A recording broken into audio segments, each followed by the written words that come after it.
Did either of you guys see Sinners? No, I haven't. Okay.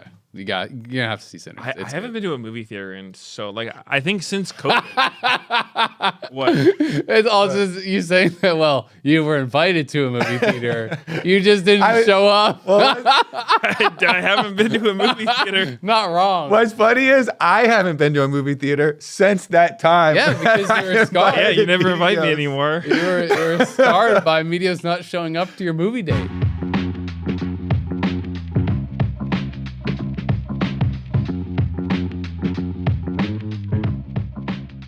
Hello and welcome back to The Dive, driven by Kia, Season 9, Episode number 15.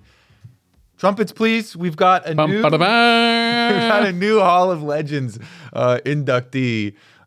It does go pretty slow with these inductees. It's like once a year, basically. Mm-hmm. But the newest one is going to be Uzi.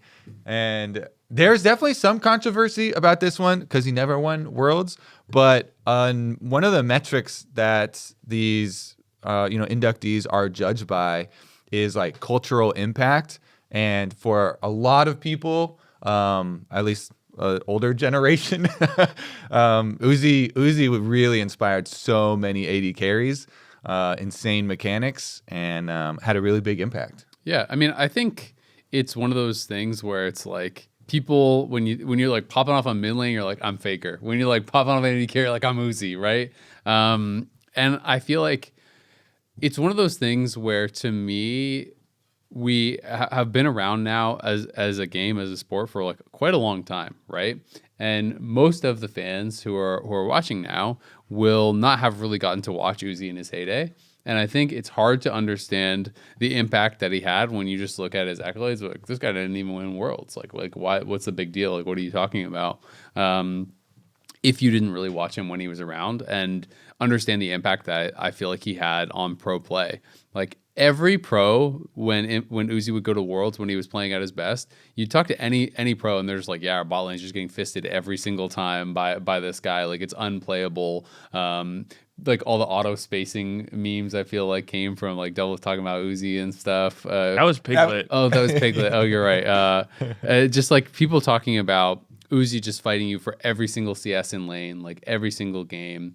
And just the amount of pressure he was putting on people was, I feel like, changing the way that people had to play in bot lane and changing the way that people even thought about playing bot lane. Like, to me, he did kind of change the game and help to push it forward. And that's why I think he is worthy in that way, because he was like such an insane mechanical player that things were just like completely warped around him, right? Like, even his team's playstyle was just like all about just like hoovering farm into Uzi in a way that it's like, this guy is going to carry the game. Raise the puppy. Exactly, raise the puppy. And I feel like that helped to shape a lot of like how like modern League of Legends is played and how modern ADCs are played.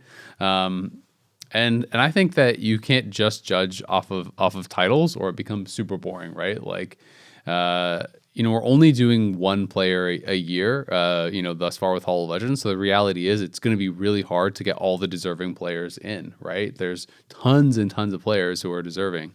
But I think Uzi is one of those guys that just really did shape kind of like what League of Legends is now. Yeah, I wonder if they're going to make like a B tier, like a Hall of Fame thing. Because the Hall of really good guys. Legit, though, because like you were saying, I think the first two inductees are kind of like, who else could it be type deals. Like, well, a lot of people are arguing that could be a lot of other people for second. Really, though? I don't know. To me, after Faker was the first person, and then everyone was speculating, like, who else could be in there? Because, like, obviously nobody's close to Faker's level. But yeah. I would say the vast majority of people that I heard talk about it, Uzi was next up because he's got that aura where, he's just, like you were saying, he's got that, like, legendary status. Obviously, he never won Worlds, but he got finals, multiple times. And, yeah. If it wasn't for Faker, maybe he would have won Worlds. Yeah, exactly. And so, I don't know. To me, it seems almost like a given. I guess that, yeah, there is some debate about it. But, yeah, I wonder how they're going to do it with all the old players, like Bengi or whatnot, someone who obviously when you're watching early league, he was there with Faker getting all those titles. He was such a good jungler, but he hasn't played in a long time. So, if it's like next year, like Bengi Hall Legends, all the recent like new league players will be like, who? And so yeah. I mean, it's interesting. I'm curious how it's going to keep going forward. I mean, I saw there was quite a bit of talk for like a lot of T1 fans and stuff were saying, well, should have been Bang, not Uzi, like because who was beating his ass at Worlds or whatever, right? But I do think you have to look at it as like individuals and their impact as well, because obviously, not to say that Bang is an incredible AD carry, he was, and I think he would be deserving eventually to get in, but there's just so many players and it is really, really hard.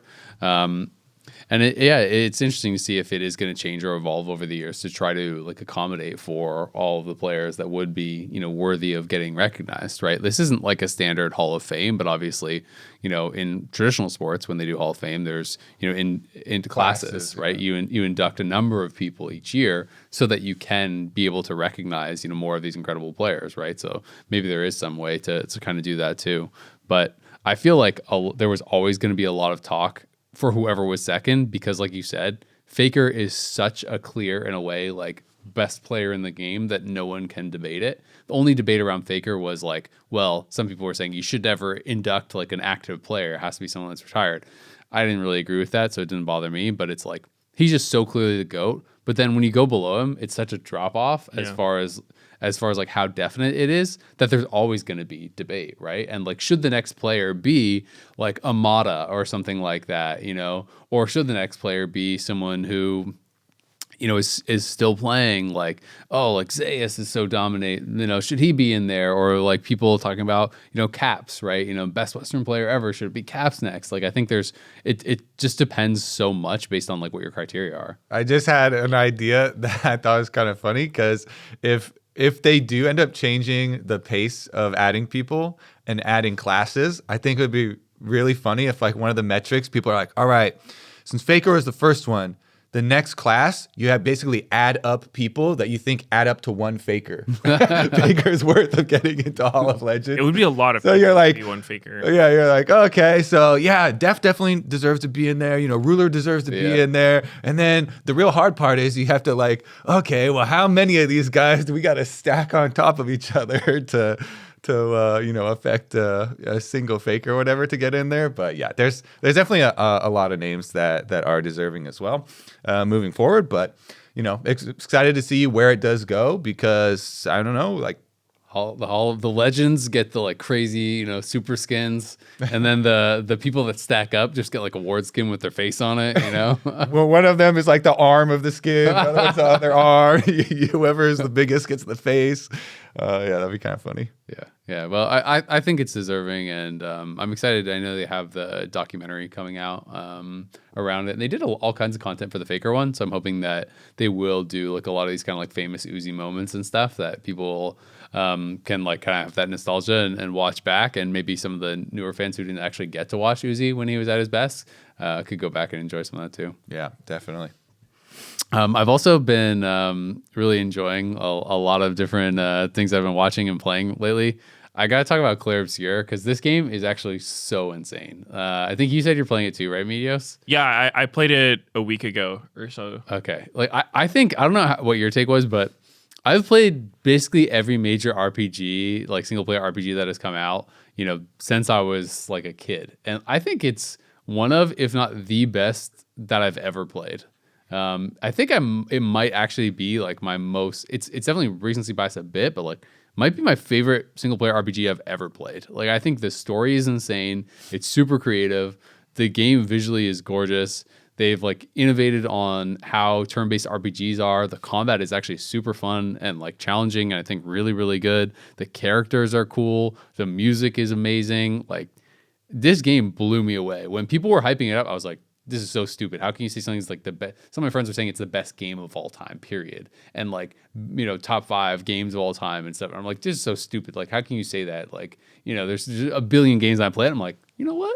Maybe they're right. Like, maybe it is.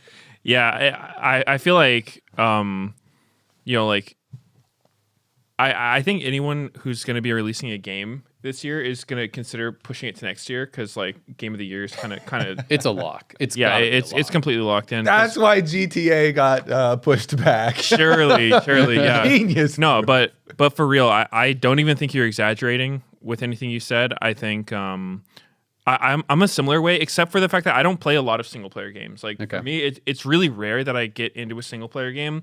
I think the last one before that I was like really into was Cyberpunk 2077, which that one was different for me too because like I had zero interest in it, and then I watched that like Netflix anime, and it just hooked me. I was like, I need more, and then I played the game, and it was just so much fun. Like, and you got to go in after they had actually fixed all the stuff. Yeah, I didn't experience the buggy mess. It was dog. No, that game's goated, but like, wow, Clair Obscur, that was just such an experience. It's like, I don't know, like the emotions in that game, it made you feel so many different emotions, and like you're locked in from the start. Yeah, Joanne was literally watching me play. She was crying like 25 minutes into the game. Yeah. I was like, what the hell? Like this game is like, yeah, in. And dude, the thing that I couldn't get over was like the boss fight music was so insane, so good. Like you'd get up into one of like those final bosses, and just the music playing just matched, like the stakes so well. Like, goddamn, that game is way too good. Yeah, I haven't played it myself because similar to you, like I find it really hard to get into single player games. This one's worth it. Maybe Toby's a multiplayer gamer, but Travis has been playing it from our living room, like full blasting. Speakers. He always has his speakers really loud. He's getting old, It's a little hard to hear. But yeah, he also super loves it. And I've been hearing like some of the second stuff. Just the crazy intense music. I've been listening to the soundtrack a lot too. After it, another show that I'm watching that I've been loving is the new Andor season. I have watched that. I think it is amazing. Like. I loved season 1. I think season 2 is even better. I have a couple more episodes to go, maybe 2 or something, 2 or 3. But I heard that the ending ones are the best. Like I think like the last like 4 or 5, all were just like, oh my goodness, like so good. Yeah, and I was talking to my friends too, and I was like, this is actually better than season 1. And season 1 I thought was really good. Like they have made a lot of Star Wars slop recently. Oh yeah. And I was sad to hear that like Andor viewer numbers aren't reflective of like, I think this one is so much better than so many of the other things, because a lot of the other Star Wars stuff is like feels very like kid focused, I guess. Yeah, it's just Disney. Yeah. Right? This is actually like gritty. It has a real story. There's stakes to it. Like it is more like of an adult mature story. And like this is like what I want Star Wars to be. So our dive listeners here. We got to pump those numbers up. We got to pump those listeners up. Let's get some Andor season 2 watchers. But it's been fun. I've just been enjoying those a lot. I also saw Sinners recently, and that was amazing. So it's been kind of fun because like I have a TV show that I'm watching that I love, a game that I was playing that I think is absolutely stellar, and Sinners is also really, really cool. Great music, super interesting movie. Thought that was a banger. So definitely have been enjoying some of that recently. Did either of you guys see Sinners? No, I haven't. Okay. You're gonna have to see Sinners. I haven't been to a movie theater, and so like I think since COVID. What? It's all just you saying that. Well, you were invited to a movie theater, you just didn't show up. Well, I haven't been to a movie theater. Not wrong. What's funny is I haven't been to a movie theater since that time. Yeah, because you're scarred. Yeah, you never invite me anymore. You were scarred by Medios not showing up to your movie date. True. How long ago was that? Because I think it's funny because we instantly like reference it and remember it. But I think the dive viewers would have to be like at least a year old dive viewers. That was a while ago. That was the beginning of him joining the dive. So we're thinking the beginning of last year, right? Yeah. That was pretty funny. At least Taco showed up though. I also invited him. Kobe invited Medios to a movie. Yeah, like a month in advance. And then it's not like, hey, want to catch a movie tonight? And then whoa. Showed him. Let's catch a movie in a month. I did check in with you. The day comes around and I was like asleep or something. I did check in with you like 2 days before. I don't know. Yeah. You don't know, but Kobe does know. This is why he hasn't been back to the theater. It's all he can think about. Poor guy. Maybe you guys will have to go see Sinners together, and you can have like let's go. Let's schedule it a month from now. I need a pitch on this movie though, because like I haven't felt motivated to go see a movie in the theaters in a long time. I was like, people were telling me Thunderbolts was really good. I heard that was good too. So like, why would I see this over that? I mean, they're probably very different. It's a Marvel one. They're very different. I mean, I thought it was really, really unique. Like I went into it without having watched like anything. Elias, our old dive producer, was saying he thought it was his favorite movie ever. So I was like, okay, that's pretty high praise. And I thought it was just like gonna be a horror movie, but it's like, I don't know, almost like drama, action. There's some horror. There's a lot. It's a lot of like music and stuff. Is there jump scares? I don't do well with really. jump scare I would say it's not really horror at all. It was just a very different, interesting concept without like spoiling anything. So it was like I came out having watched it and I was like, that was not what I expected at all, but I really enjoyed it. And it was like very different than other movies that I had seen. And the music is really good too. So I thought it was just like really unique. That's kind of what I really enjoyed about it. Something else that is coming up is All-Pro. We just submitted our votes yesterday. And they will be announced next week, I believe, is when they're going to... We get to announce them. Ooh. They're going to be announced by the dive. That's the announcement of the announcement. We've been given a new duty. The special priority of the All-Pro votes and the All-Pro announcements. Yeah. So should we start just kind of talking in top lane and kind of go our way down? I mean, yeah, let's blast through it. I think we have a pretty good idea of who's going to win. Or at least I have a pretty good idea who's going to win these All-Pro votes. If we start with top lane very clearly had two really good top laners. Yep. It actually got really hard with number 3 though, and I didn't like feel very strongly or great. You know, when I was kind of like, oh, okay, number 3, you're number 3. But like, I think everybody agrees on Thanatos and Bwipo being number 1 and number 2. I don't know if you guys changed the order at all. I put Thanatos and Bwipo. I put Bwipo number 1. I'm actually super high on Bwipo in a lot of ways. I think he brings a tremendous amount of value because he is such a different sort of player. And to me, that is so valuable and should be kind of considered. Like the fact that he is actually drawing like Yorick bans every game. And if any team wants to play Jace, which is super standard, they're having to ban both Yorick and Sion against him and things like this. Like he has so many weird counter picks and different styles of champions that, having talked to a number of different teams and talked to a number of different top laners, it's like the team's pick ban strategy is literally based almost around Bwipo. It's like, you can't pick this because he's going to pick that. We can't play Jace this week because then we have to spend 2 bans on it. So teams are actually even just like banning Jace because they don't want Bwipo to play it, but they don't want to spend 2 bans on there's also on Yorick and Sion. Nidalee counter and Nidalee as well. That matchup looks so unplayable. Like, my lord, I don't blame people for not wanting to play that. Yeah, so I mean, I think like there is a tremendous amount of value in that. The obvious detraction is that like he has had some really bad games, right? Like he had specifically the week against Shopify, he got lit up by Fudge. He played really poorly.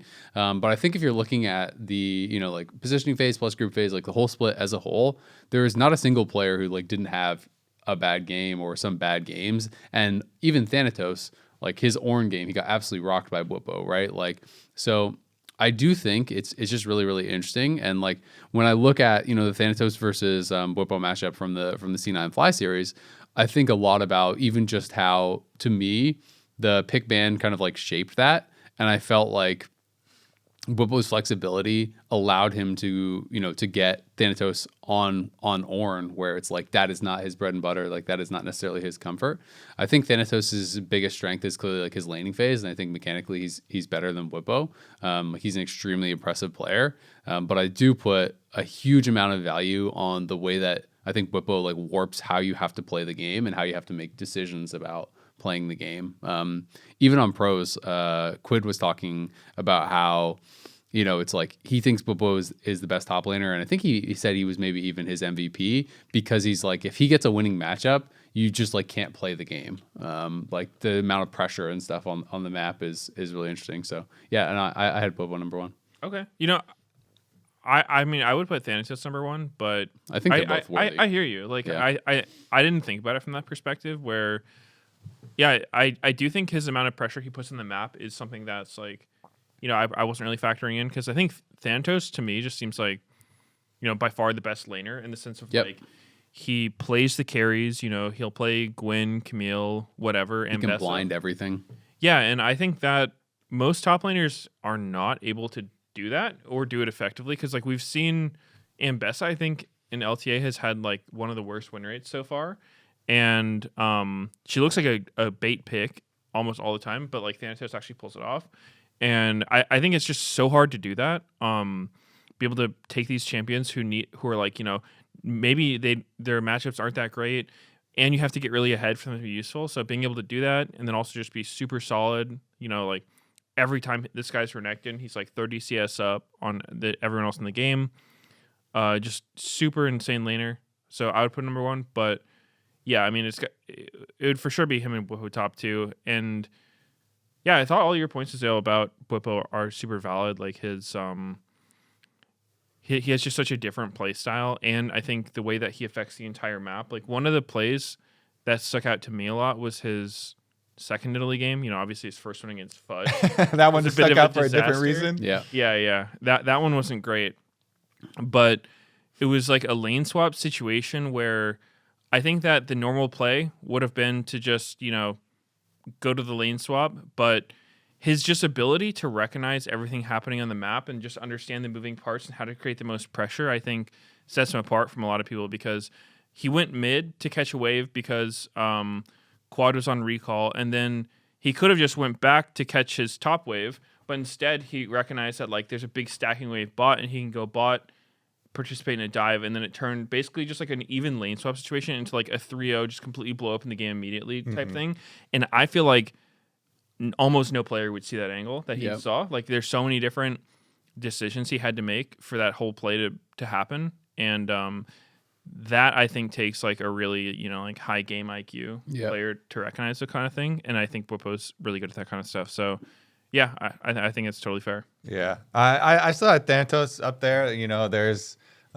There's some like team differences. I think it was interesting because you're talking about the Ornn game, and Inspired was part of that too. Obviously. Yeah, they were also talking about that afterwards, and they were like, yeah, Thanatos, he just kept going for solo kills, and like they would trade flash for flash and get himself into a spot where he is easy for the jungler to kill, and so like that. That's a valid criticism because like even if you are so good, at laning and at going for trades, if you're like baiting yourself into going too far when like you're an Ornn, you don't have to solo kill this renekton.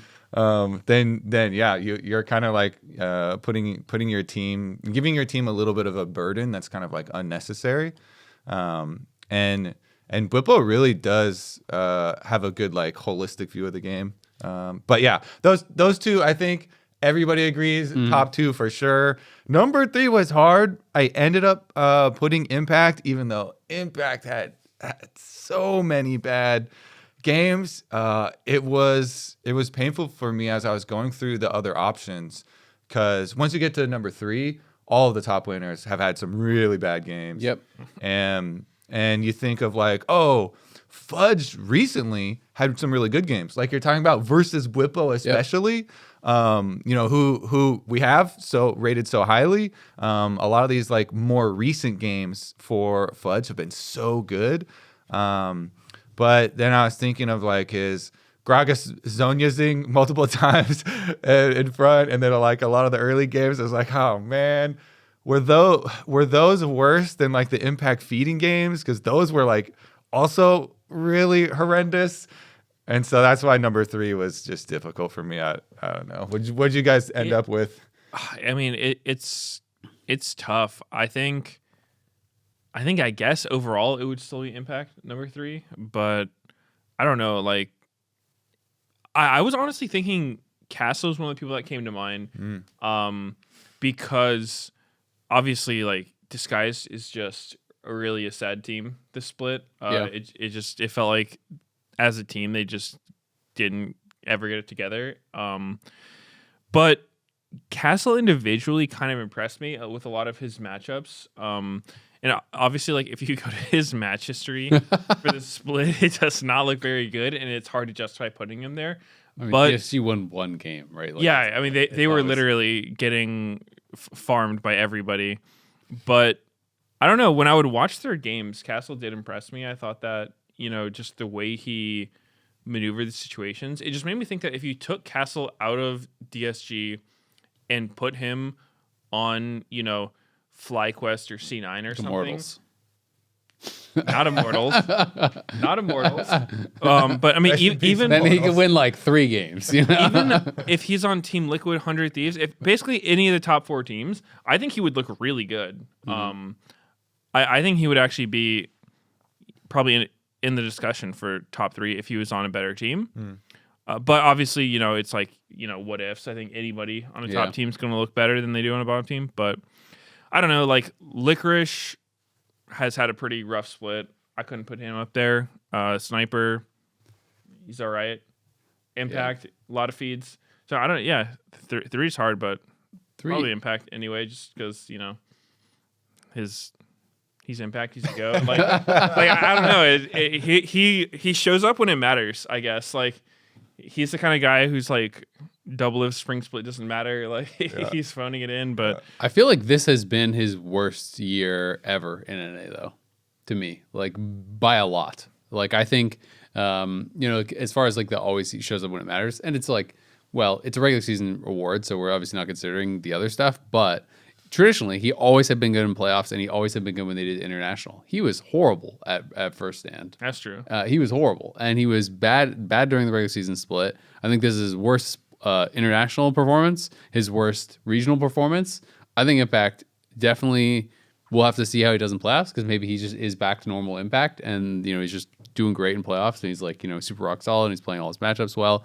But I thought Impact has played his worst year in NA by like a huge margin. I think it's still reasonable to put him third, because the reality is there wasn't like a really super like strong candidate that was like a guaranteed third. I did put Fudge, partially because I think Fudge is on also like honestly a pretty bad team. And I did feel like even in a lot of the losses, I thought he was playing quite well. He had some obviously standout poor games, and I think early on, but like he also had some really good games, and some games where I remember like thinking, okay, like he had some like Gnar games where they'd lose, but I'm like, you're the only point of pressure on the map. Like he had a Jace game like that against FlyQuest, where I felt like he was like one of the only points of pressure on the map. His Malphite game where it's like you're playing Malphite, it's like that was a game against 100 Thieves where I was like, if you were on a good team, like you've just won the game. Like it's a really high value pick. You're playing it pretty well. And he did have some games where like he was just actually carrying. And I think it is really hard to do when you're on a team that's not that good. And generally, like I think Contracts has played really well, but Contracts usually doesn't really focus on top lane a lot. And so I was pretty impressed with Fudge.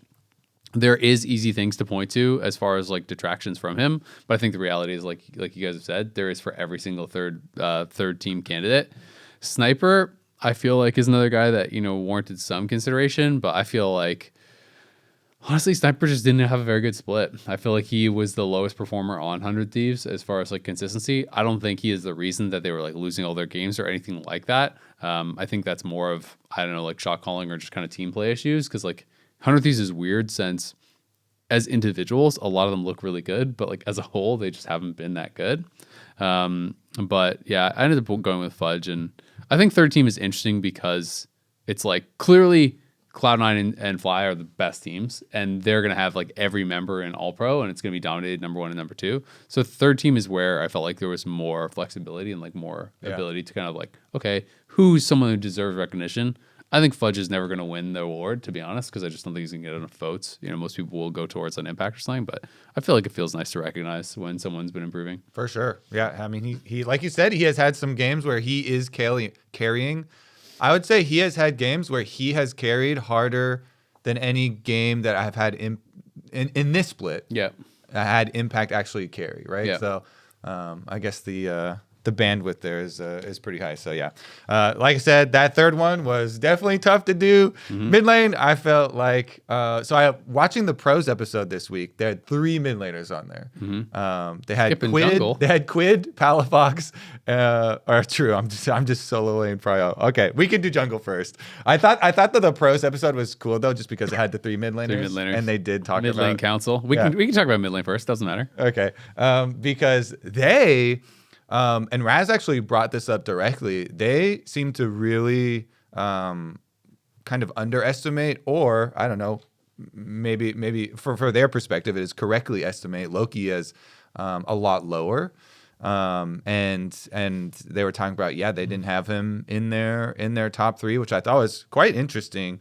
Because I still ended up putting him, even after listening to their arguments and their reasons, I still put Loki in as number 3.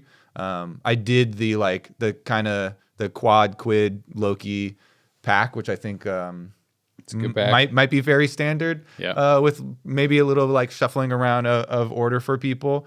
But I did consider, after listening to all 3 of them talk about it, moving Loki down, but I just didn't have enough of the other positive side argument to bump someone up into it. So I still kept him there. Did you guys break up your pack at all? I actually did Quid, Loki, then Quad. Okay. And so you had him even higher. Yeah.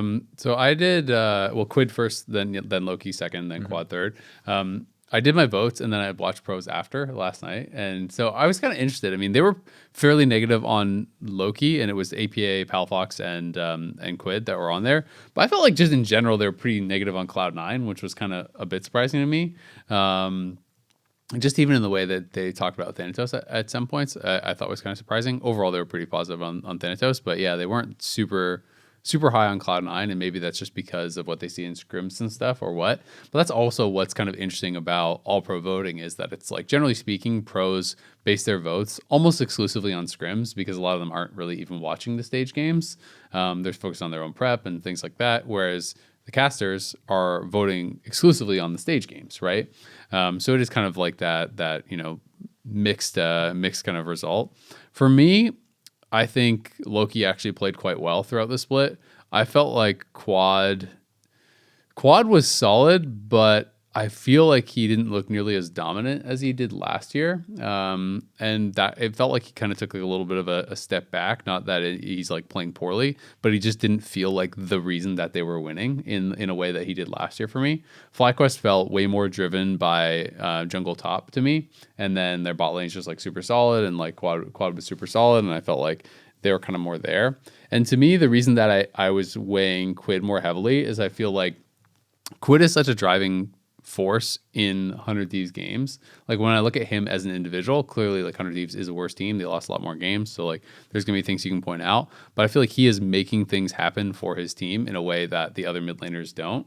And that's what really impresses me about him, because I think it is so difficult sometimes to create your own opportunities in league, and that takes playing more aggressively and playing more risky and being able to have the mechanics and stuff to be able to pull it off. So that's kind of why I gave Quid the edge. But I think those 3 mid laners to me were pretty clearly top 3, even though a lot of the mid laners on pros were talking about maybe APA or maybe someone else instead of Loki.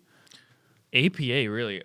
I think they said one of them mentioned APA in their top 3, right? APA had himself second. But the others mentioned Quid, him as Quid number and 3. Palafox as well. What was the other one? Because they said either APA or someone or Saint. Saint was the other one. Yeah, I was going to put Saint in well. a potential top 4 for me because 4. I see a pretty big gap between the top 4 mids and bottom 4 mids where I would not consider APA top 3 really at all. Yeah, I thought he wasn't very good this split, to be honest. Yeah, I think he had a super off split. He had a couple good games, some decent Azir games. He had his Ziggs, but he had a lot of games where he was just kind of invisible or just losing his team the game. But it's hard to I wouldn't blame it strictly on him. I think TL as a whole, their bot lane was good, but their whole top side of the map was just looking uncharacteristically off. Probably has something to do with adjusting to coming back from the lane swap meta, I think that I think they were a team that was like so into it that it was going to be tough coming back. And yeah, I don't know. I wouldn't put APA up there, but I was trying to find a way, like, how do you slot Saint into the top 3? Because I feel like he's really, really good. And when you watch his games, he's had some like insane 1v9 carries, which I like. Most people can't do that, but I mean, he's also had some games where he's like playing Xerath and like, I don't know, soft inting the game.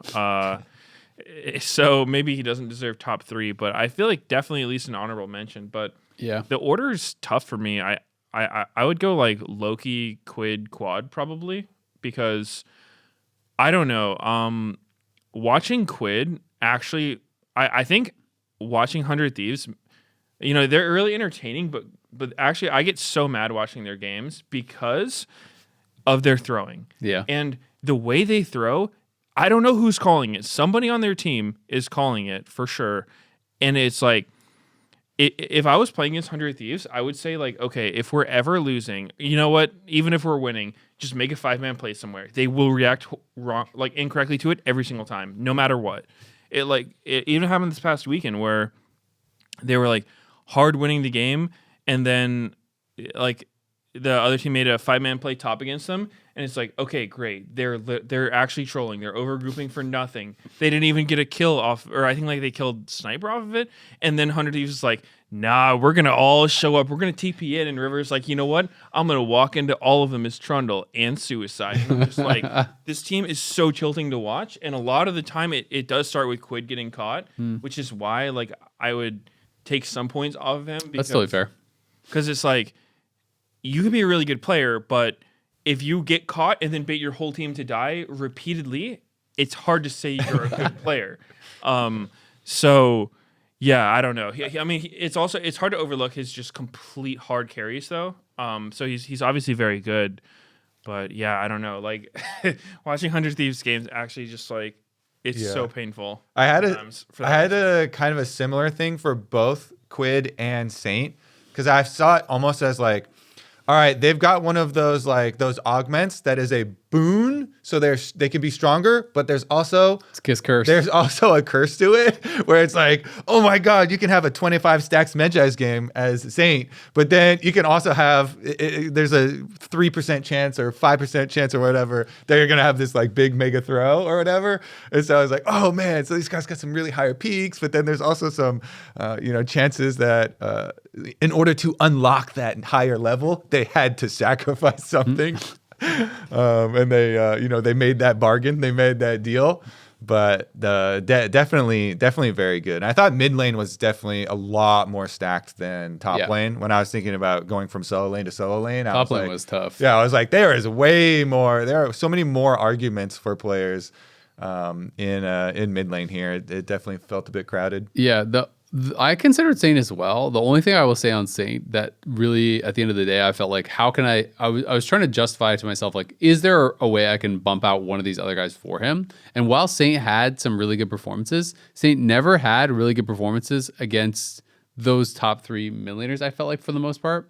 Like, I remember the thing that really stuck out to me was I went back and looked at some of those games where we had like this whole story of like, okay, Saint, is a super hype prospect. And then he was going into this gauntlet of like, Lion had started really hot. They won 3 in a row. And then back to back, he was going to play against FlyQuest, Quad, 100 Thieves, Quid, and then C9 Loki, right? And it was like, you're going to play like these 3 mid laners, these other Korean mid laners, like it's going to be this super exciting thing. And all 3 of those games back to back, he did absolutely 0. Like he did nothing. And I felt like he was losing lane. He wasn't really like being able to create anything. Yes, obviously it is also like he's on a worse team. But I did find it really hard to then be able to like justify to myself that like maybe he does deserve it over these guys. Like he had some monster carry performances. Like his series against Disguise was obviously crazy, where he was like having absolute pop-off moments on Yone and Ari. He's had some really, really good games against Dig and stuff as well. And I think he's really talented, but I just couldn't justify, I think, bumping them down. Jungle. Back to jungle. Does anyone not have Inspired first? Inspired has got to be first. No, that's a given. Okay. I mean, I'm a big Blabber fan, but like you cannot realistically put him above Inspired this season because I think what was it the other week you were talking about some quote from pros about those two players where it's like, yeah, they're both really good, but like Blabber will int games and Inspired won't.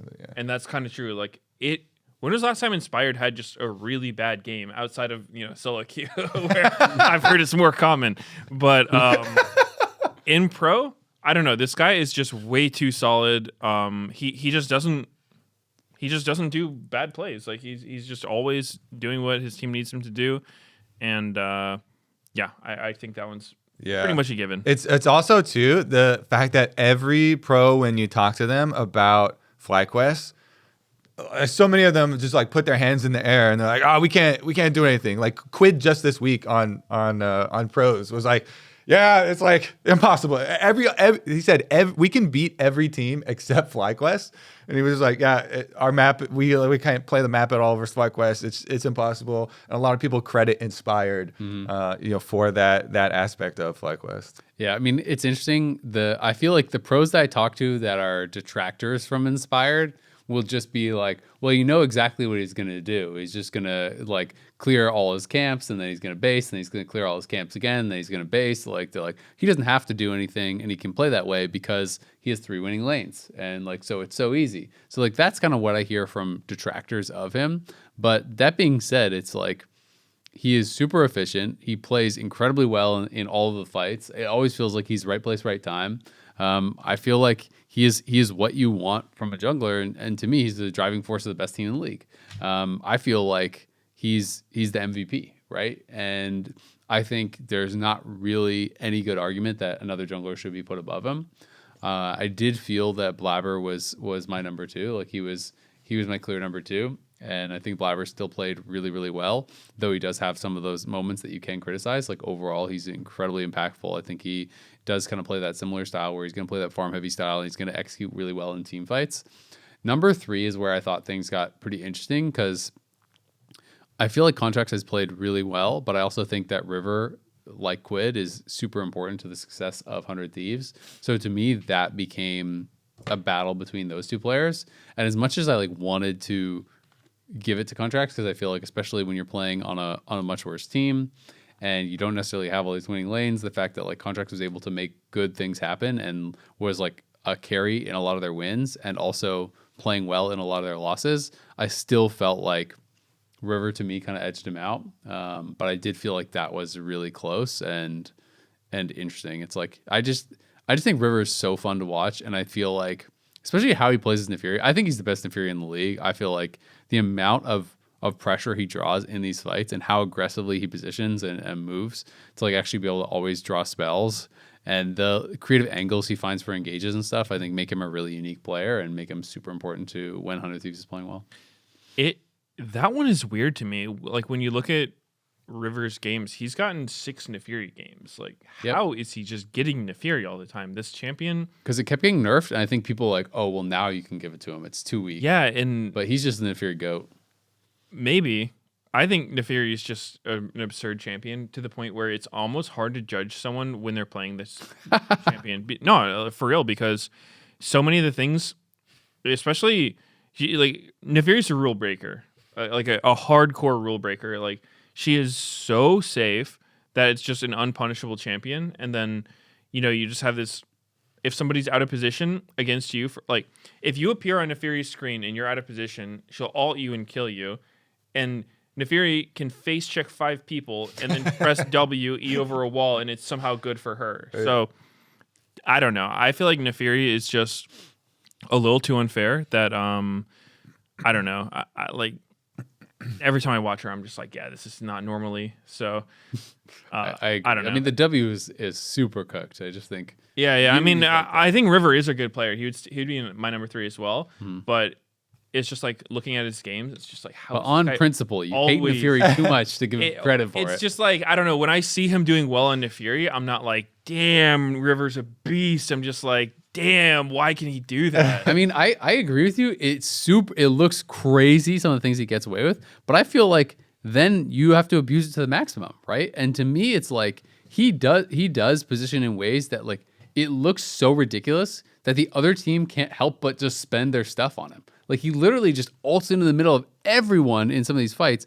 and it looks so comical. And then he like ease and dodges a skill shot, and then they like throw ulties at him. They're like, this is so illegal. And then he W's it, and he like flashes out, and then he ults back in, and then he's not. It's like he's using it to the maximum. And to me, like that is what you're supposed to do, right? And I definitely hear you. It's like the champion is super busto, but I think he uses it so well. Yeah, he's also been super creative on the few games that he played other champs, so he gets some good credit. Yeah, it's just okay. When I compare him with Inspired, like Inspired's gotten one Naafiri game, and he's playing Xin Zhao most of the time, and Xin Zhao has had like a terrible win rate in LTA, but Inspired's won every game he's played it, and Xin Zhao is the complete opposite of Naafiri, right? It's like he is a super honest champion. If you walk into the river when you're not supposed to walk, puts in a hard day's work. Yeah. That's true. Like. He has no defensive mobility. If you're out of position, you will die, and he makes it work. He does actually get caught on Xin Zhao sometimes, just because it's like unavoidable. For what it's worth, like no one is even really banning a Naafiri against them, so it's like he could be playing it. They're just not choosing to. I mean, it's not one of the most like banned champions against them at all. Like they ban it quite a bit, but it's not really often banned against them. So It's like he obviously just doesn't think it, whether it's compositional or what. I feel like he could play it more. Yeah, maybe. But I just think when you look at their performance, anyone who can perform on these like honest champions, to me gets credit. To me, is more respectable than someone just playing the rule breakers. The job is to win. You're a pro player. Yeah. I'm not faulting them for picking it, but when I'm just trying to classify how good is this player, and it's like, every game they've been playing the Giga OP champion. So if River got Naafiri every single game, but he won every single game, is that his fault or his no? Fault? It's his opponents for trolling. Yeah. Well, I mean he's good. I'd put him number 3. Yeah, but I don't know. It's just it's hard for me to be like he's just Naafiri. It's just sick Naafiri. Yeah, I think we all have the same 1, 2, 3, 4 contracts. Then get him for you for jungles. Then no, I mean I love contracts also, and he has had really good Naafiri games. But River has so many times like saved games for 100 Thieves and like found really really good angles for them. I was like, it's definitely a tough one because contracts deserves a lot of credit, but kept River in there. Down to the bottom lane though. AD carries. Who's your number 1 AD carry? I did Masu. Mm-hmm. I mean, I did consider like, do I want to do Yon? Because I feel like eye check wise, Yon is still like really really good. Sven is really really good. I think FBI definitely plays quite well. Also, to me, those were like the 4 I wanted to fit into the 3 spots kind of thing. I ended up going. I was debating about this for a while. I can't remember if I put Sven second and Yon third or vice versa. I did Yon second and Sven third. I think that's what I might have settled on. But it's interesting because it's like Yon statistically didn't have a great performance compared to how he normally does, which I thought was interesting. And it's like definitely a lot of it is one of those things where when your team is doing really well, it's easier to put out more damage and do all that. Earlier in the split, Yon was actually like the lowest DPM AD carry, which was like really surprising at one point to me. He ended up like 5th or something like that. He was just above Henna and Scary Jerry. It's not like the most enormous difference, but I did think that was kind of like interesting because normally he is one of those guys who's like at the absolute top statistically. But his top side, I think, had a much rougher split, so maybe that's like kind of explaining that. But I feel like eye test wise, Yon is really really good, looks good even on a worse team. But Masu, I just feel like it was hard for me to really find something kind of like similar to how we're talking about Inspired, not as dominant because I think Inspired is kind of different level. But it was hard for me to think like what is it that he's doing like poorly that I can like really kind of knock, because I feel like Masu and Busio play their matchups really well. Busio, I think, is so good at actually playing the map and helping to like stabilize, their solo lanes. Like he often moves around. Masu is often like in these 1v2 situations or gets left when Busio is moving around and like almost is never dying, almost is never punished. Team fights really well. When he gets a lead, he extends it. When he's like put behind, he like gives up the minimum and doesn't chain die. Like I just feel like he's kind of everything you want from an AD carry. Yeah. I mean, I would have to agree. I think I would do Masu, Sven, Jan personally. Yeah. Because Sven a really good split. Like you said. Yeah, also, if you're looking at, I don't know if you guys have been keeping up with fantasy, but Sven he's like the number one fantasy point earner by a decent margin. Okay, but this was before. He's the LTAfantasy.com GOAT. I was like, they just were on the receiving end of the fastest series. Before this weekend. Okay. Yeah, he was like averaging 2 points higher than the next person in the entire league. I think that was like North and South. So obviously that means he's the best player. Is Sven the next player to be inducted into the Hall of Legends? It might be. It's hard to say. But no, I think Sven's been really good. I think, Really good. yeah, he plays a lot of Ezreal as well. And I think he has that self-sufficient play style where, to me, Sven feels more like the kind of guy who's going to like be supportive for his team more than the massive takeover hyper carry, like take all the resource type of player. So yeah, I mean, I respect that a lot. I think his performances are gonna seem, I don't know, quieter than someone who's playing Varus or Kaisa and just 1v9ing with a lot of items. So yeah, he's number 2. It was really close between him and Masu for me, but I think Masu's just had too good of a split. And yeah, like you said, there's not a lot you can point to with Masu and just be like, yeah, like he's doing this really badly because he's not, like, it's not a lot of holes in his gameplay. Yeah. Like I said, I had Masu, Jan, Sven. The reason I ended up putting Jan over Sven is because of that like difference of safety versus killer instinct. I just love an AD carry that, that's going to throw down a Lucian that's going to, put out some crazy DPS and take a lot of risks and stuff. And I feel like, man, Jan has to carry Team Liquid. APA has some games where, like, his Ziggs game, he was doing mega carry work until the very end where he teleported it into the Nexus. But yeah, I feel like a lot of the time since, especially this been split since TL's top side has been really struggling. They have to have that bottom lane operational. Yep, absolutely. FBI I did think was worth consideration. He didn't make it on my list, but I thought it was worth at least kind of giving him honorable mention because I did think he had some really good games. But yeah, I mean, it's just weird because I had this discussion when I was on the lounge this week or the week before when we were talking about All-Pro because it was funny. We were going through All-Pro and people were just kind of talking about, like people they were considering. And, like Jad and Emily and Raz or whatever were kind of like mentioning, for this, I'm considering this and whatever. And basically for every single position, someone mentioned a 100 Thieves member.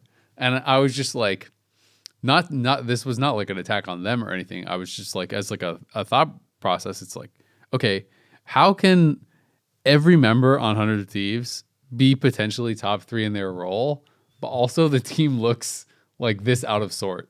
It's like, how can you like all be that good but also this bad? That's the thing with that's why their games are so frustrating, because individually they look so good, but like as a whole they look they're so absolutely bad. It's really a team weird. that they're worse than the sum of their parts. Yeah 100%. And man, they're the inverse energy. I would love to hear their comms because I guarantee if you could listen to their comms, you'd be able to point out right away who's the griefer.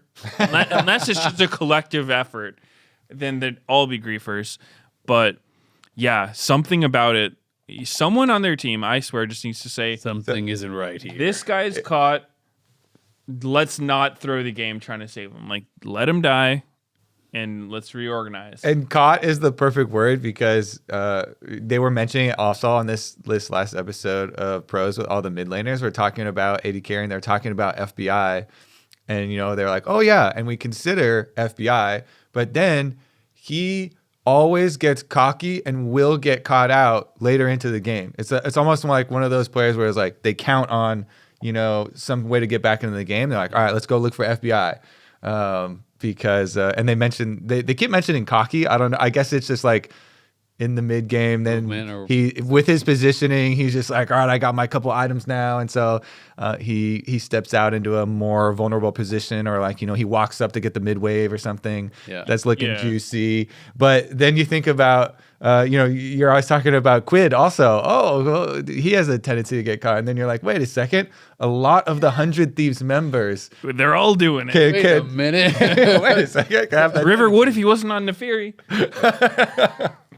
Yeah. They something about it. I don't know. And is that a vision problem? Because if you just never know where the enemy, Halo's fault. maybe I don't know. The vision control game is one of the hardest things to actually quantify.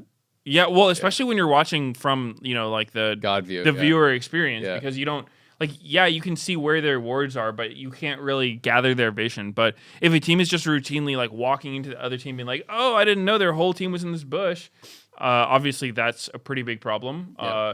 Usually, you should at least have an idea of where they can be, even if you don't necessarily know where they are. But when it's like you didn't even think they could be there, and then they were all there, that's pretty bad. So yeah, something's going wrong there. I don't know what it is, but Let's go down to the support role and investigate. Yeah. I mean, support seems like a pretty clear top three to me, with Vulcan, Busio, and Core. Yeah, I would be surprised if anyone had someone else. I swear, Core JJ was making a really good run up my standings at that Poppy game. Just because of that last Poppy game, I was like, oh my God, Core JJ just solo won this game. Holy, as a jungler, I'm like, now that is a support right there. That guy supports. I think Core JJ's Poppy is on a tier of its own, and then everyone else.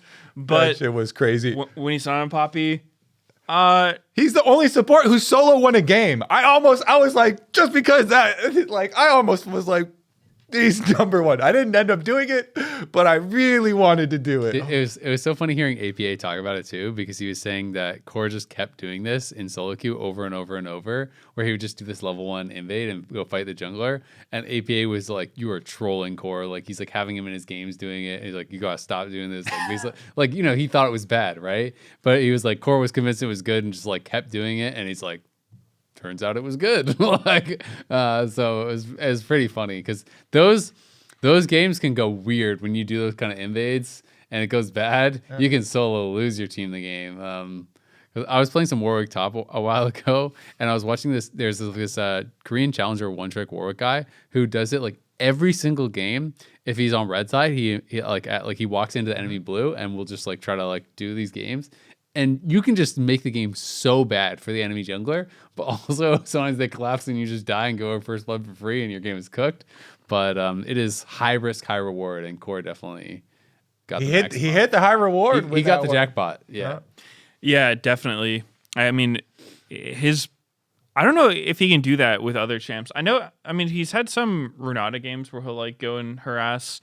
So I think Core's another one of those players that kind of fits in with the high game IQ, like Whippo, where I think he's creative when he thinks about the game. He understands a lot of the moving parts and will do like the play that you don't expect, the non-standard thing that ends up being good. Mm-hmm. Where I think sometimes he'll also do some highly questionable things and kind of like int a bit, but that just comes with that's part of the job description. You know, it's a job hazard. Yeah. Sometimes the sports has to kill themselves for the team. Yeah, sometimes you have to just get caught in the enemy jungle by yourself and for the team. For some team. Don't know if it's your team or their team. How many people would have died if I didn't go get that vision? Exactly. That I just died now for? You know where they are, Medios. I'm thinking of this Karma game where he just kept trying to cancel recalls, and then he just ends up so deep getting caught out, and then like the entire game just collapsed around them. But it happens. Yeah. You know, so I was having trouble coming up with like the order for them, but I think I went with Busio, Vulcan, Core. I did that. That's what I did too. Yeah, and it like Busio's been very like his team fighting has been insane. Like he's making the Nico work, and just I don't know. He just seems so annoying to play against. I think that's how you have to quantify supports. Is think about if you're on the other team against him, just how annoying are they?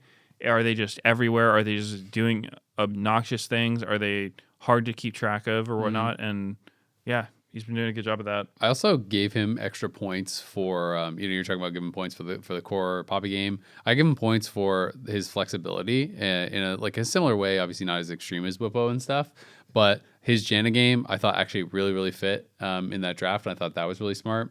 The Rumble flex where they were able to actually do that against Cloud9, and they did blind pick Rumble, so it's like, oh, Thanatos, you get to counter pick top, and then they do support Rumble and Volibear top, and it actually looks good and practiced.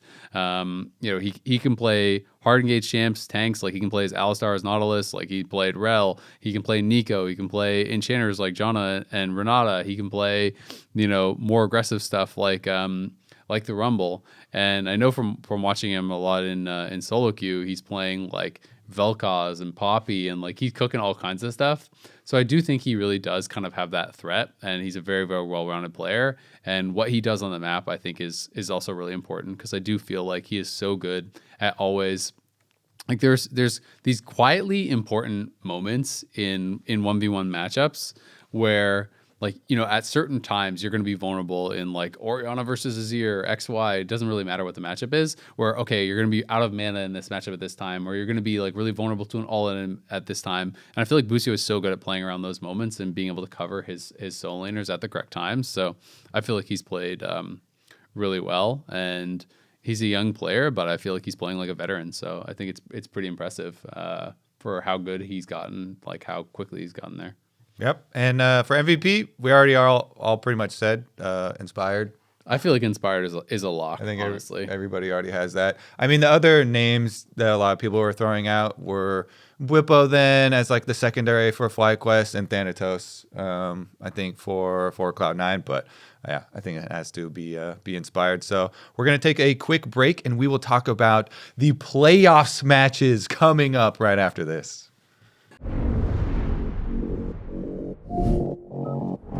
Ready, set, go!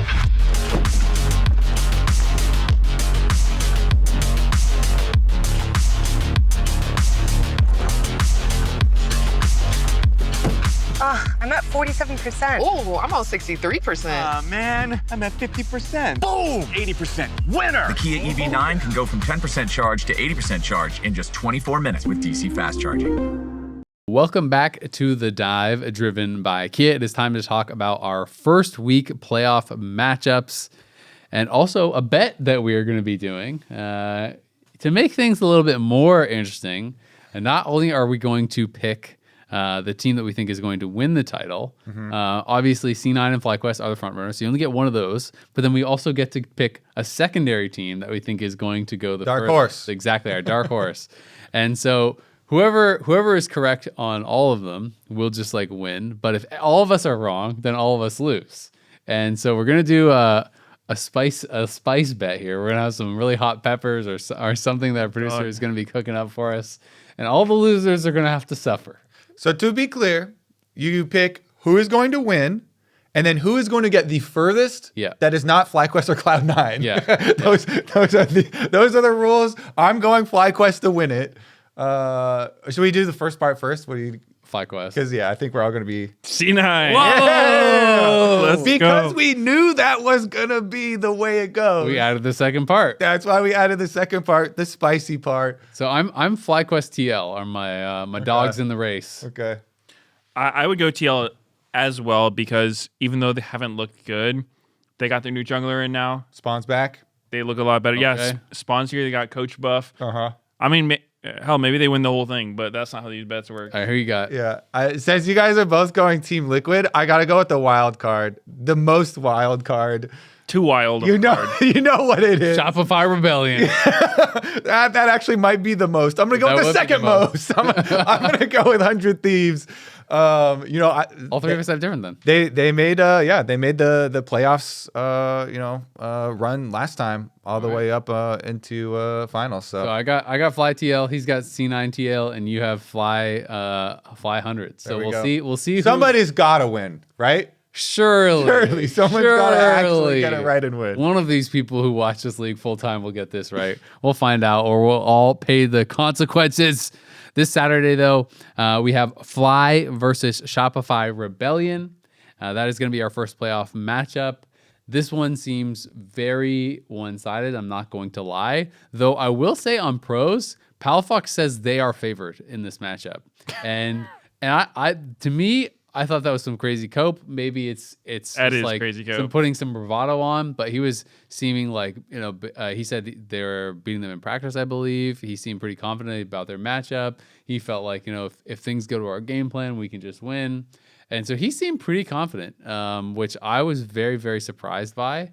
I think it is like a swift 3-0, honestly. I think FlyQuest is definitely on another level, and I feel like Shopify is kind of like the odd duck in the upper bracket. 100 Thieves did a little bit of trolling, and I think Shopify played well and were very competitive. But I will say, to Shopify's credit, they did take a game off of FlyQuest in their before, right? I think they were. I was gonna say, I know where the confidence comes from. Yeah. It comes from the best of 3 that they Yeah. played, and the Shopify players feel like, of course, whenever you lose like that, you feel like you should have won, Yeah.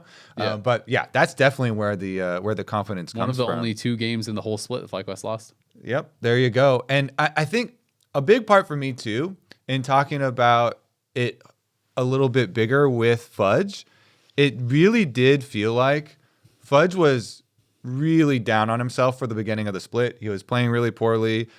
We interviewed him a couple times. I talked to him in an on-stage interview before the series versus FlyQuest, and he's talking about Whippo, who is trash talking him. Like, he's very aware of it. With the Whippo's coach, has a list of the bottom 3 players in the league, and Fudge is on it, and all these things. I really think that series and him playing super well versus Whippo, gave him a lot of confidence. And I heard that afterwards, when they were going up and doing the handshakes, Whippo kind of gave him more than the handshake and gave him the bow even. Yeah. After that series, I feel like that has done wonders for Fudge, because he's been playing really well towards the end of the split, I think, because of it. So, I'm hoping that Palafox said it would be close. He graciously gave FlyQuest that, and when he was like, "Oh yeah, we're favored, but it'll be close." He graciously gave FlyQuest that extra room. So I'm hoping that it really is, and that it's a banger. That is so cool. But I'm with you. I could see the Fudge angle, Fudge gap Whippo before. I could see contracts super pop off, maybe make something happen, but it's inspired. And also, where I can't see it, and I haven't really felt like I've seen any evidence of it, is where's the Palafox angle, right? Like, I feel like Palafox has really struggled, and Quad is very, very solid, and I'm really worried for them in mid lane. And even saying even the top half, it's you could see an angle for contracts, you could see an angle for Fudge, but it's those are their top side is 2 MVP candidates. Probably one who's a lock for MVP. I think, first, to me, the best top laner in the league, the best jungler in the league. And it's that's where you're hoping you're going to get an advantage. And then mid lane, I think, is a massive gap. And bot lane, I definitely think is going to be really tough for them as well. So it's the only people. Plus, Shopify plays the map in the mid game and the late game better. They're more coordinated. It's I think you have to have the mentality that you have a good chance and that you're going to win, though, if you're going to play versus a team like this. So that's why I don't fault them for that. Sure. I mean, you shouldn't go in saying, we're terrible, we're going to get farm. But seen that and saying that they're favored. Yeah, exactly. That was surprising to me. That borders on delusion to me, especially because looking at Shopify's most recent game against Team Liquid, they looked like paid actors by Yuji to be montage fuel for him, because they just got run over by Yuji. I felt so bad for Umpty watching this game, because it was all of Team Liquid is just hard performing, playing for the jungle, playing purely for him, letting him get every camp in the game. Yuji's peak LeBron. Exactly. It was just damn, Umpty's just back there shedding a tear. But I mean, to Umpty's credit, when they did, he was backstage and he actually genuinely looked happy for his team. Yeah. So I don't think it was quite the case, but yeah, I don't know. This Shopify team, after coming off that, unless they were legitimately being paid off for that game and they've got something else in the tank, they are so dead in the water. Like there's no hope in my mind. I think when you're on the receiving end of games like that, it is. I can understand the mentality of writing it off. A lot of players will be like, "Oh, okay, well, game one, Core JJ did that invade, and so that didn't count," And so I can see the deletion in real time. That's basically what Palafox was saying. And you're like, "Oh yeah, blah blah blah, yeah." And then he was like, in the second game that was unlucky, Yeah. And so there's these things you do to keep your mentality, basically. I feel like. What was the angle there? But yeah, I mean, of course, everybody has FlyQuest as top in the league right now, so it is going to be really difficult. And I actually think it's going to be more difficult because they already had the best of 3, where Bwipo had a bad series and FlyQuest still won, because I feel like FlyQuest will prep harder, be more locked in type of thing, so that only have one opponent this week. Yeah, so and next week. So those things don't happen. And so even though I think it was good for the Shopify side to get, I think, much needed confidence, and it is, beneficial. Maybe even they've had good scrims, going versus them. I think the price that you pay with putting FlyQuest on alert mode and warning with the first best of 3. Yeah. The way that FlyQuest prepped going into the Cloud9 series, I was just like, oh my goodness, this is genius. And if they put that level of effort and prep, with the swaps on the draft and the level 1s and completely controlling, jungle off of it, it was actually funny because I'm comparing both series that we had that last weekend. We had the FlyQuest stomping Cloud9, and then we had the Team Liquid stomp, where they also prepped jungle invade stuff, and they also used a collector first Jhin, early snowball type of stuff. And I'm like, wow, those were fairly similar. So you could definitely see some really big payoffs for the amount of prep and stuff that came in. I feel like FlyQuest, if this does end up being closer than I think, Game 4, Game 5, I feel like they should be the scariest team in the league. We haven't gotten to see Game 4s and Game 5s yet. We haven't gotten any deep Fearless thing because our split one only had one best of 5, which was a 3-0. Now we have a ton for this playoffs, which is going to be really exciting. I feel like FlyQuest is going to be so hard to deal with in a Game 4, Game 5 Fearless situation where people are all out of their meta picks. Bwipo has a million random picks. I feel like these players are super flexible, so I do think that is going to be tough. We'll see if Shopify can make it interesting. That would be very, very exciting. But I am expecting a 3-0 FlyQuest stomp, and then Shopify, if that happens, they would play 100 Thieves in the lower bracket, which would be a rematch of what earned them the upper bracket, which would be kind of exciting. On Sunday, though, the second playoff matchup for the week is C9 TL. This is one that I think people are really excited for. And even though it was, TL not versus a team of C9's caliber, the fact that UG came in and had a really good first series, I think gives that hope for TL fans that oh, this guy's the truth. He's going to save us. We're back, and I think that has built up the excitement against this series to a lot higher than it was before. Plus, when you pair that with the fact that C9 got turbo blasted by FlyQuest, I think TL fans are now feeling a lot more hopeful after this last week than they had been. That being said, I still think even with that and the players on pros talking about C9 as not that good and just this standard team and they just do everything kind of normal and play meta, they are really good at playing that style. Even if you want to ding them for oh, they're not creative or whatever, they are a really, really solid team. And I think individually, especially UG had a really good first series, but it's this is going to be, assuming he's starting, your second ever LTA series, and it's going to be a playoff series against Blabber, who is one of the best junglers in the league ever. That is going to be a really tough task. And the top side, when you look at Thanatos versus Impact and stuff, that seems tough. I would assume that Umpty is going to start with what APA was saying on Pros, where he was like, oh, yeah, well, if we go into Fearless, it's going to be a big advantage that we now have UG, because say Umpty uses up all the utility picks early, then we sub in UG and the other team has to think about, oh, all the carry picks are still up and we don't care that Fearless has taken out the utility picks, is what he said. So that made me think that they're gonna start Umpty and maybe switch in UG there, but that is pure speculation. Yeah, I mean it's always interesting. Like that is obviously the idea behind the Fearless stuff.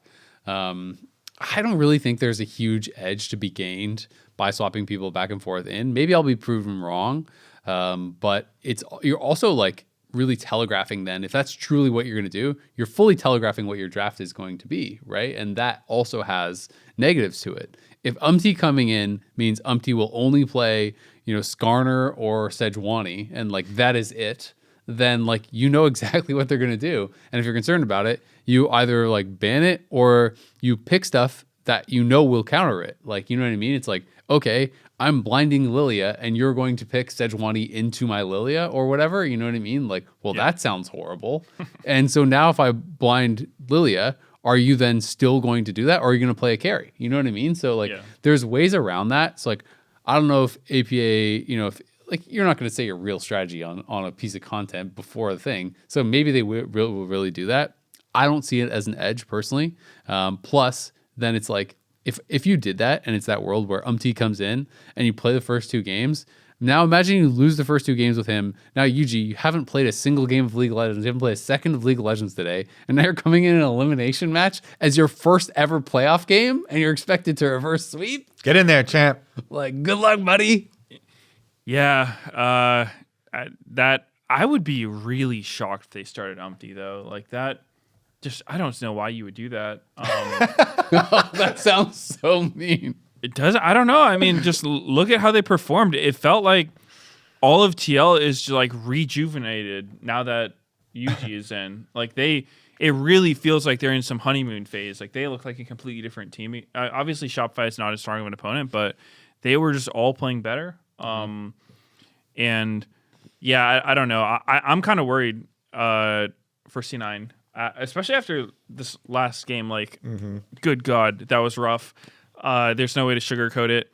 I think Copium is like drafts were pretty awful in my mind. I think giving Nefiri to red side is pretty barbaric. I'm not really sure how that happened. So I don't know what happened. And then next game we got Thanatos on Ornn. Like you got your star Korean import carry and you're giving him Ornn versus Renekton. Like you mentioned that he was creating opportunities to get killed, but I don't blame him, man. It's like you just got literally speed run in game 1 and now you're on Ornn versus Renekton. It's like you're feeling some pressure. You don't want to like sit back and try to get carried. So I don't know. I think I'm hoping C9 can just be like, yep, drafts went terrible, all good. Go next fast, which they did. But the fastest in the LTA. Yeah, it was 35-4 was the kill score in that series, and 2 of those kills, one of them I think was to literally the Nexus tower, like to like the fountain, and the other was right before that in game 2. Yeah, it was rough. They almost got perfect series. It was bad, absolutely. So either I don't know. I mean, FlyQuest obviously is a good team, but I would hope C9 looks better than that. So you're actually nervous for C9? You don't just think, oh, it was a bad series or whatever? Because I know some people, like the C9 detractors, are like, oh, well, you had some rough series before that. You know, like when Vulcan was traveling and stuff, and he came back and they looked kind of out of sorts. That was obviously a tough series, and then this one was obviously bad. But I still feel like if it's like that's like the negative side is saying, oh, okay, they didn't look that good against Lion. They looked really bad against Fly. They're just not that good now. But when you look at the split as a whole, I still feel like C9 has looked significantly better than TL. So it's like, what do you trust more in, the recency or the body of work? Well, I don't know if you can look at one without the other. I'm just saying I'm a little nervous for them. If I was going to be betting on this game, I would still go with C9. I think that there's a really, really solid team. who they do sometimes just have bad games, right? And they looked pretty good against TL the week before. Yeah, exactly. They 2-0 TL, right? So it's like we did see this. Obviously, it was Umti, not. Yeah, I think with that one, it was really close. Obviously, the second game is the game that TL were literally at Nexus about to win, and then APA teleports into the base and they don't push it to a game 3. So at the very least, I think it is close and it is competitive. And game 1 was a C9 stomp, though, right? It was definitely C9, heavily C9 favored. Yeah. But they had Fury, so you can't really count that. Well, also the beginning of game number 2, Cloud9 were also pretty heavily winning, and TL had to make a bunch. Impact was trolling on Yorick, and they had to have APA and TL make a bunch, kill like 4 or 5 towers within 5 minutes to get a bunch of gold to get back into it. And then they still ended up losing. So yeah, I'm still favoring Cloud9 even after the very quick losses to FlyQuest. Yeah, I'm just saying I'm nervous because I think TL looks so much better now. Maybe because people have been talking, like they've been gassing up Yuji for a long time. Like he's probably the tier 2 player that I've heard the most hype about. You know, obviously he was coming from Dragonsteel, like Maryville, and I think they've been winning everything for like a long ass time. And he's the only guy to ever win 2 MVPs in an ACL as well. Yeah. Also, back to back, I guess. When I asked Blabber about him directly, he said that they had scrimmed against him before, and Blabber's not the kind of guy who's like super praises other people, but he was like, yeah, he wasn't bad. Like, and with a lot of players, he'd be like, yeah, this guy's just bad. So that is kind of like a lot of praise coming from Blabber. So especially, you know, like when you're a top LCS team playing against a tier 2 team, usually the games aren't close, but if you can leave a good impression, then that probably means you got something, like you're doing something right. So I definitely want to see more from Yuji. I think that he had an insane debut. Yeah. Pretty much as good as you could hope for. And we'll just have to see, you know, can he keep it up? Or hopefully C9 bounces back, but I think it'll be a banger. Yeah, I think it's gonna be a really exciting series. I will say, I don't think it's fair to like expect Yuji to like have he's just that player we saw last week, because like he was set up so much for success and they were very snowbally games. It's interesting because I think he will be really good in the LTA. Like I think that is true, but I also think just because his first series was good doesn't mean he skips all of the like development time that most players need. And so I think both can be true.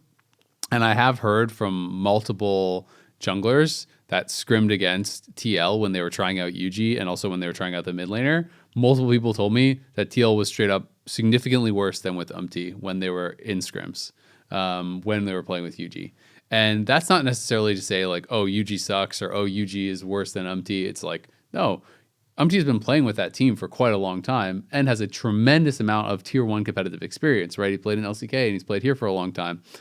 I think it's normal for Yuji to need some time. So I'm hopeful for him, and I think it would be super exciting and a really cool story for TL if he can maintain that level and he just comes in and he's just the GOAT. Like, that's just cool. But I think realistically, it's hard for me to not enormously favor Blabber, who has won a bunch of championships and has consistently been one of, if not the best jungler in our region, right? Against the guy who has an entirety of 2 games played at a tier 1 level. That's the entirety of his experience. So it's like, true. How can Blabber not be insanely favored against that? So I do definitely pretty heavily favor Cloud9, even just purely off of that. Like if Yuji is going to be the one starting, but I think it's going to be a really exciting series. And I think with Spawn here in person, TL is going to lock in on I think it's very likely that they will play like a super standard style, and we'll see TL playing like, Impact's not going to be on any funny picks unless they run out of everything. I think he's going to be playing tanks. He's going to be playing his standard carries. Like I think he's actually going to run out of picks, because I actually am most worried for TL in Fearless because of Impact. So I'll give you my Impact approved list. That's my. He's allowed to play Galio. He's allowed to play Sion. He can play Cassante. He can play Shen. He can play Rumble. He can play Gnar. He can play Renekton. Like any of those type, I'm pretty okay with. I do think you can, and there's going to be others as well that I'm sure I'm not thinking of. I think he has enough that like I would be pretty comfortable with that kind of pool. I do think if C9 goes in with the idea of like attacking his pool and taking away comfort picks and stuff like that, and then throwing some bans at him later in the series, he could be a real liability though. I mean, Thanatos is just way better. I think regardless though, the top lane is going to be Cloud9 favorite, and Thanatos is going to be a problem in the series. Yeah. I mean, if Thanatos played Renekton and Gnar, and then game 4, game 5, they like throw a couple impact bans, Impact's going to definitely be in trouble. Yeah. I think that could be true. It's gonna be an exciting one though. I'm pretty hyped for it. Definitely think it is the projected most exciting series for sure. That is going to be the 2 matchups that are coming this weekend. That is going to do it for this episode of The Dive, driven by Kia. Remember, if you're watching us on YouTube, hit that subscribe button so you do not miss an episode of The Dive. You can also check us out on Spotify and Apple Podcasts. The LTA returns this Saturday, May 24th. Where FlyQuest is going to be taking on Shopify. It's 1 p.m. Pacific. We will see you there for the start of playoffs.